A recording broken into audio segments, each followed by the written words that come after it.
आप सभी को मेरा श्री गौरी शंकर सीताराम राधे श्याम। श्री गौरी शंकर दरबार में मैं सुयश अग्रवाल आप सभी का स्वागत करता हूं। सभी को प्रणाम, नमस्कार और प्रेम भरे हृदय से वंदन। तो जी, पिछली वीडियो आपने सुनी ही होगी। उसका विषय था उद्धव जी गोपियों को जो भगवान का उपदेश होता है वो समझाते हैं।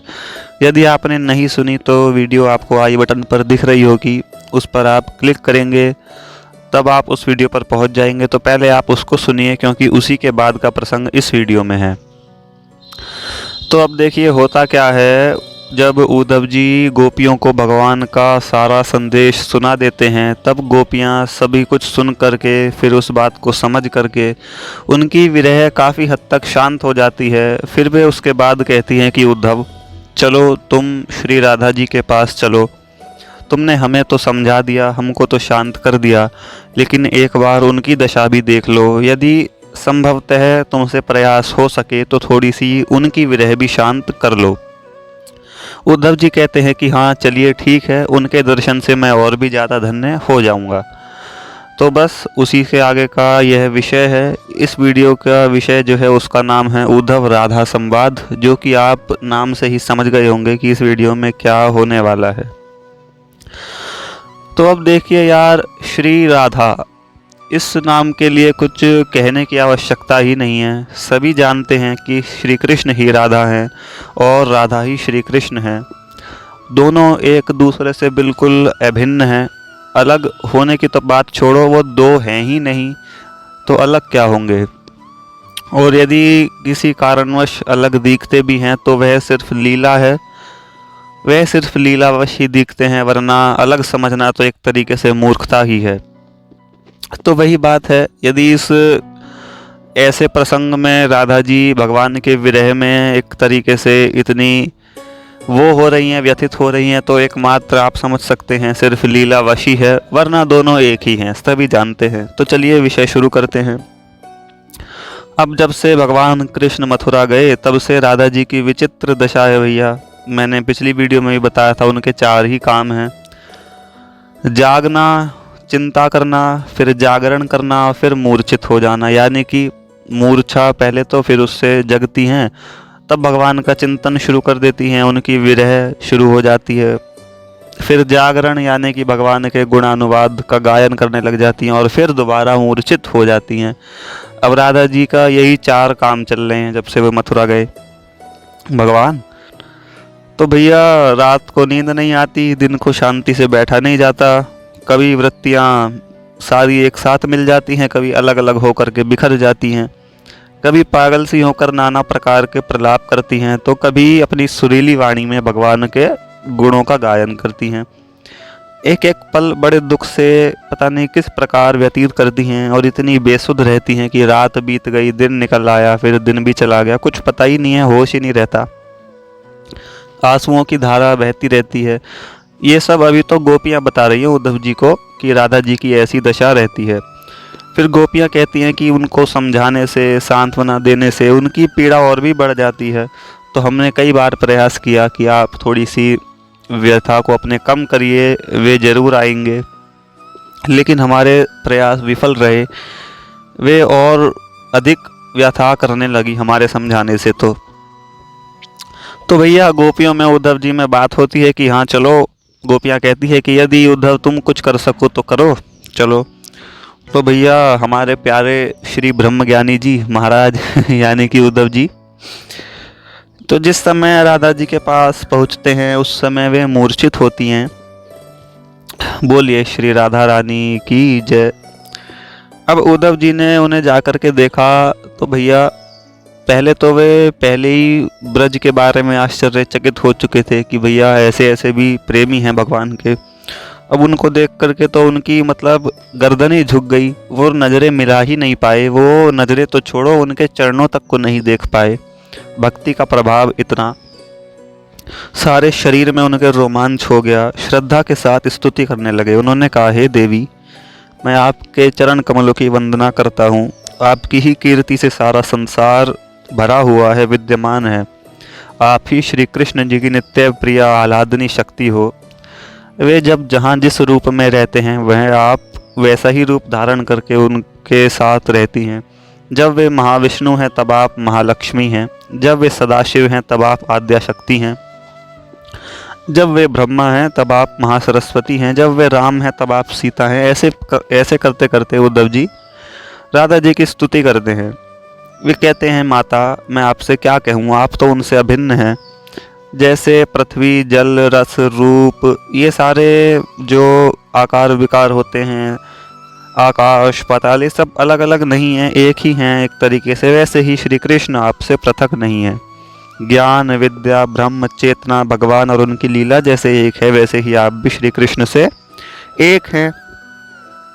वे गोलोकेश्वर हैं, आप गोलोकेश्वरी हैं। देवी मूर्छा त्यागिए और मुझको दर्शन दे करके मेरा कल्याण कीजिए। तो उद्धव जी की प्रार्थना सुन करके सर्वेश्वरी श्री राधा रानी जी कृष्ण कृष्ण कहती हुई होश में आई। उन्होंने आंखें खोलकर धीरे से पूछा, कृष्ण जी के ही समान शरीर और वेशभूषा वाले आप कौन हैं, कहाँ से आए हो, और क्या श्री कृष्ण ने ही तुमको भेजा है? अवश्य उन्होंने ही तुम्हें भेजा होगा। अच्छा बताओ वे कहाँ हैं, कब आएंगे, उन्हें कब देखूंगी, कब मैं उनको दोबारा चंदन लगा पाऊंगी? तो धीरे धीरे इतने सारे प्रश्न एक साथ उद्धव जी के ऊपर आ गए। उद्धव जी ने अपना नाम धाम बताकर आने का कारण बताया, धीरे धीरे बातें बताई।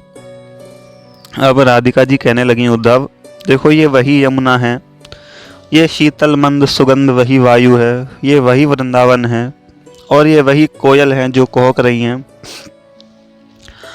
लेकिन मेरे प्राणनाथ कहाँ हैं? इस दासी से कौन सा अपराध बन गया? अवश्य ही मुझसे कोई अपराध हुआ होगा। ये सब वही चीज़ें हैं, लेकिन कमी है तो सिर्फ एक मात्र उनकी। तो अब देखिए क्या होता है, ऐसा कहते कहते, ऐसी करते करते उनकी व्यथा अचानक से ही इतनी बढ़ जाती है कि वे दोबारा से मूर्छित हो जाती हैं। अब भैया वहाँ गोपियाँ भी करें तो क्या करें, सब गोपियाँ खड़ी हैं, उद्धव जी खड़े हैं और राधा जी अपना मूर्छित दोबारा हो गई। उद्धव जी ने अब उन्हें होश में लाने की चेष्टा करी कि भैया किसी तरह, सखियों ने बहुत से उपचार किए पर राधा जी को चेतना नहीं आई। अब उद्धव जी ने एक उपाय सुझाया, मतलब युक्ति करी। उन्होंने कहा, हे माता अब मैं आपको बड़ा ही शुभ संवाद सुना रहा हूँ। अब आपके विरह का संभवतः अंत हो जाएगा। श्री कृष्ण आपके पास आएंगे, शीघ्र ही उनके दर्शन आप पाओगी। वे आपको प्रसन्न करने के लिए अनेक प्रकार की क्रीड़ाएं भी करेंगे। अब उद्धव जी ने सोचा, भाई इनको ऐसे तो होश में लाना, किसी भी प्रकार की बात कर लो, ये भगवान की व्यथा में इतनी व्यथित हो चुकी हैं, इतने प्रेम में पागल हो चुकी हैं कि संसार की किसी भी प्रकार की बात कर लो, इनको होश में नहीं ला सकती। उद्धव जी ने सोचा कि भगवान कृष्ण का ही नाम है जो इनमें चेतना ला सकता है। तो उद्धव जी ने सारी बातें छोड़ करके शुरुआत इसी बात से करी कि भगवान कृष्ण आएंगे और आपके साथ क्रीड़ा करेंगे। तो इस बात को सुनते ही कृष्ण आएंगे ऐसा कहते कहते राधा जी उठ बैठी और फिर वे कहती हैं, क्या वे सचमुच आएंगे? उद्धव जी कहते हैं, हाँ वे अवश्य आएंगे। तो अब ऐसे करते हुए राधा जी को जब थोड़ा और चेतना आई, होश आया, तब वे उठी और राधा जी ने उद्धव जी का बड़ा ही सत्कार किया कि आओ। अनेकों प्रकार के दान देकर उद्धव जी को फिर भोजन कराया, भोजन पान करा करके उन्हें वर दिया कि तुम्हें सब सिद्धियां मिल जाएं, तुम भगवान के दास बने रहो और तुम्हें उनकी पराभक्ति प्राप्त हो। उद्धव तुम उनके पार्षद हो ही, लेकिन अब और श्रेष्ठ पार्षद बन जाओगे। तो राधा रानी जी ने उद्धव जी को ऐसा वरदान दिया, ऐसा वर दिया।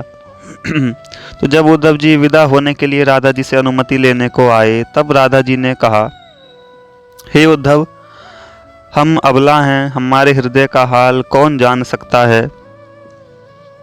तुम मुझे भूलना मत, मैं विरह से एक तरीके से पागल हो रही हूँ।